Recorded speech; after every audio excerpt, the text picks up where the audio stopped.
ಮಾಜಿ ಶಾಸಕಿ ಶಾರದಾ ಶೆಟ್ಟಿ ಮರಳಿ ಕಾಂಗ್ರೆಸ್ಗೆ ಸೇರ್ಪಡೆಯಾಗಿದ್ದಾರೆ.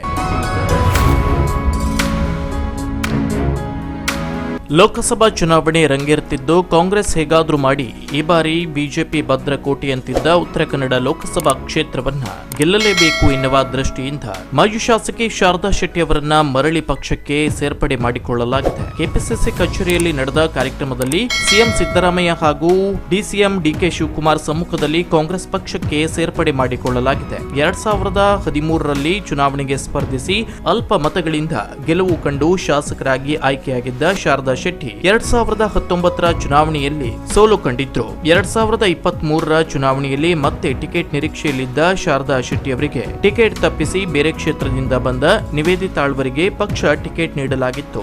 ಇದರಿಂದ ಬೇಸರಗೊಂಡ ಶಾರದಾ ಶೆಟ್ಟಿ ಅವರು ಪಕ್ಷೇತರರಾಗಿ ನಿಲ್ಲುವಂತೆ ಅವರ ಅಭಿಮಾನಿಗಳು ಒತ್ತಡ ಹಾಕಿರುವುದರಿಂದ ನಾಮಪತ್ರವನ್ನ ಸಲ್ಲಿಸಿದ್ರು. ಆಗ ಮಾಜಿ ಜಿಲ್ಲಾ ಪಂಚಾಯತ್ ಸದಸ್ಯರಾದ ಶಿವಾನಂದ ಹೆಗಡೆ ಕಡ್ತೋಕ ಅವರು ಸಹ ಅವರಿಗೆ ಸಂಪೂರ್ಣವಾಗಿ ಬೆಂಬಲ ನೀಡಿದ್ರು. ನಂತರ ನಾಮಪತ್ರವನ್ನ ಸಲ್ಲಿಸಿ ಕೊನೆ ಕ್ಷಣದಲ್ಲಿ ವಾಪಸ್ಸನ್ನ ಪಡೆದು ರಾಜಕೀಯ ನಿವೃತ್ತಿಯನ್ನ ಘೋಷಣೆ ಮಾಡಿದ್ರು.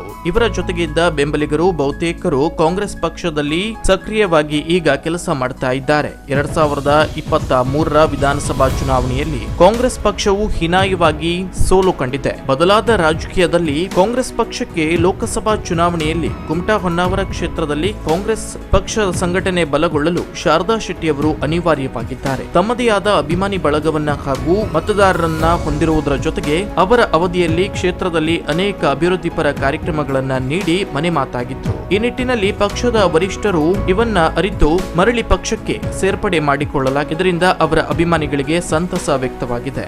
ಇವರು ಪಕ್ಷ ಸೇರ್ಪಡೆಗೊಂಡಿರುವುದರಿಂದ ಕಾಂಗ್ರೆಸ್ ಅಭ್ಯರ್ಥಿ ಅಂಜಲಿ ಲಿಂಬಾಳ್ಕರ್ ಅವರಿಗೆ ಬಲ ಬಂದಂತಾಗಿದೆ.